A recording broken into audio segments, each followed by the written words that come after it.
2024년 10월 29일 화요일 열림비전 교회 새벽기도에 나오신 모든 성도님들을 환영하며 축복합니다. 오늘 우리가 함께 나누실 말씀은 시편 107편 1절로 22절까지의 말씀입니다. 시편 107편 1절부터 22절까지의 말씀을 제가 봉독하겠습니다. 여호와께 감사하라. 그는 선하시며 그 인자하심이 영원함이로다. 여호와의 속량을 받은 자들은 이같이 말할지어다. 여호와께서 대적의 손에서 그들을 속량하사 동서남북 각 지방에서부터 모으셨도다. 그들이 광야 사막길에서 방황하며 거주할 성읍을 찾지 못하고 줄이고 목이 말라 그들의 영혼이 그들 안에서 피곤하였도다. 이에 그들이 근심 중에 여호와께 부르짖음에 그들의 고통에서 건지시고 또 바른 길로 인도하사 거주할 성읍에 이르게 하셨도다. 여호와의 인자하심과 인생에게 행하신 기적으로 말미암아 그를 찬송할지로다. 그가 사모하는 영혼에게 만족을 주시며 줄인 영혼에게 좋은 것으로 채워 주심이로다. 사람이 흑암과 사망의 그늘에 앉으며 곤고와 쇠사슬의 매임은 하나님의 말씀을 거역하며 지존자의 뜻을 멸시함이라. 그러므로 그가 고통을 주어 그들의 마음을 겸손하게 하셨으니 그들이 엎드려져도 돕는 자가 없었도다. 이에 그들이 그 환난 중에 여호와께 부르짖음에 그들의 고통에서 구원하시되 흑암과 사망의 그늘에서 인도하여 내시고 그들의 얽어맨 줄을 끊으셨도다. 여호와의 인자하심과 인생에게 행하신 기적으로 말미암아 그를 찬송할지로다. 그가 논문을 깨뜨리시며 쇠 빗장을 꺾으셨음이로다. 미련한 자들은 그들의 죄악의 길을 따르고 그들의 악을 범하기 때문에 고난을 받아 그들은 그들의 모든 음식물을 싫어하게 되어 사망의 문에 이르렀도다.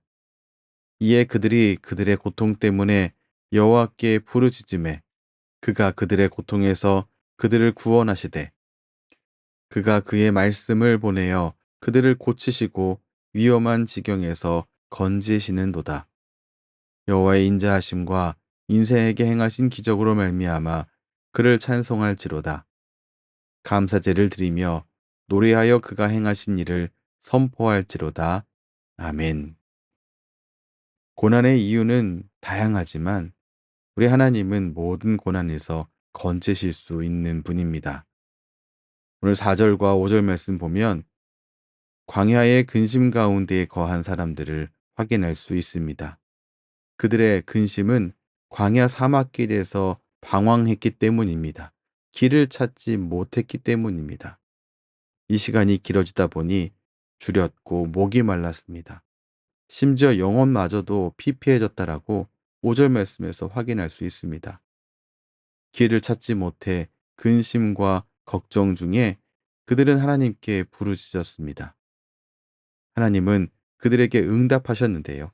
7절 말씀 보면 하나님의 응답하심, 인도하심은 매우 실제적인 그러한 인도하심이며 건짐이었습니다. 7절 말씀 보면 또 바른 길로 인도하사 거주할 성읍에 이르게 하셨다. 이렇게 기록되어 있습니다. 이들이 만난 광야는 우리와 아무런 상관이 없는 게 아닙니다. 왜냐하면 광야는 무질서와 두려움과 척박함의 상징이 있기 때문에 그렇습니다. 우리의 삶을 돌아보면 우리는 우리가 만나는 이 삶의 현장, 살아가고 있는 삶의 현장이 광야처럼 느껴질 때가 종종 있습니다. 혼돈과 두려움과 척박함으로 그렇게 삶이 가득 차 있어서 근심이 고조될 때 우리는 마땅히 하나님께 부르짖어야 합니다. 하나님은 인자하심 가운데에 우리를 건져 주십니다. 오늘 8절 말씀에 보면 여호와의 인자하심과 인생에게 행하신 기적으로 말미암아 그를 찬송할지로다 이렇게 기록되어 있습니다. 그렇습니다. 우리 하나님은 그냥 우리를 넘어가시는 분이 아니라 그의 인자하신 것 가운데에 우리의 인생에 기적을 베풀어 주시는 분입니다. 10절부터 12절을 말씀에서 우리는 또 다른 고통에 처한 사람을 확인할 수 있습니다. 10절 말씀 보시면 사람이 흑암과 사망의 그늘에 앉으며 곤고와 쇠사슬에 매임은 이렇게 기록되어 있습니다. 마치 이는 깊은 어둠 속에서 포로처럼 사는 사람입니다. 그가 이렇게 어둠 속에 포로처럼 살고 있는 이유는 하나님의 말씀을 거역하며 지존자의 뜻을 경멸했기 때문입니다. 그것 가운데 고통을 만난 것이죠. 하나님을 떠난 인생에 순탄함은 없습니다. 하나님 말씀을 거역하고 지극히 높으신 이의 뜻을 경멸한 이에게 따라오는 것은 고통입니다. 이 고통에서 건지실 수 있는 분은 하나님 뿐이십니다. 하나님께 부르짖을 때 하나님은 그를 포로된 곳에서 건지십니다. 16절 말씀 보시면 그가 논문을 깨뜨리시며 쇠빗장을 꺾으셨음이로다라고 기록되어 있습니다. 그가 당하고 있는 깊은 어둠 속에 포로되었던 그 자리에서 해방시키시는 분이 바로 하나님이시다라고 기록하고 있습니다. 왜 하나님이 이런 일을 행하십니까? 인자하신 분이십니다. 우리 인생 가운데에 기적을 행하시는 분이기 때문입니다. 17절과 18절 말씀에서 또 다른 이유로 고통을 만나고 있는 사람을 확인할 수 있습니다. 17절과 18절에 등장하는 이 사람은 앞에 있는 두 가지의 케이스하고는 좀 다른 경우입니다. 이 사람에 대해서 17절 말씀은 미련한 자다 이렇게 말하고 있는데 이 사람은 죄악의 길을 따르고 자신의 악행으로 인해서 고난을 받았습니다. 제일 처음에 나왔었던 사람, 광야에 있었던 사람처럼 자신이 만나고 있는 환경 때문에 고난당한 게 아니었습니다.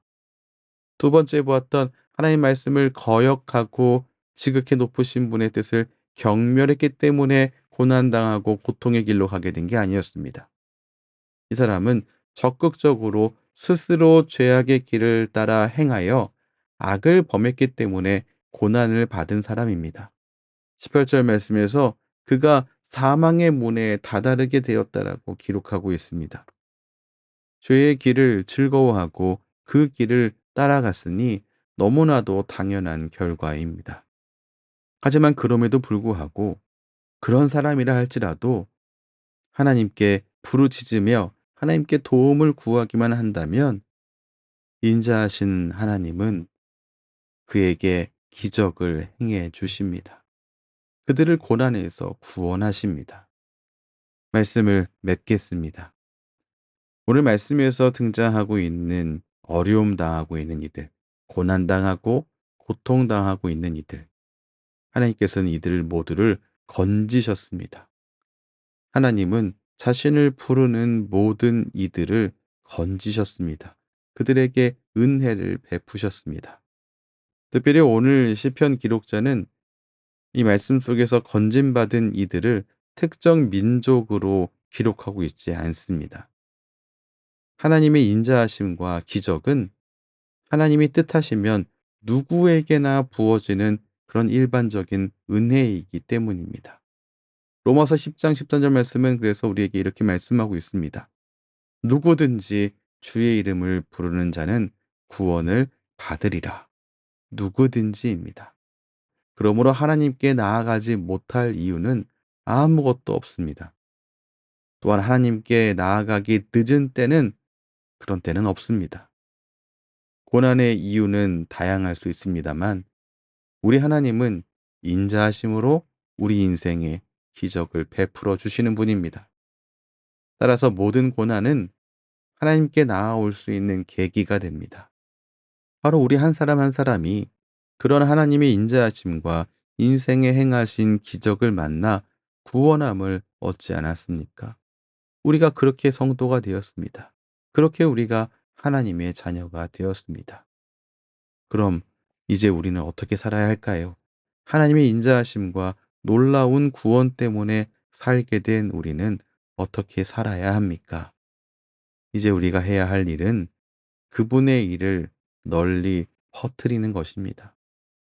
그의 행하신 놀라운 일들을 말하고 감사제를 드리고 노래하고 선포해야 합니다.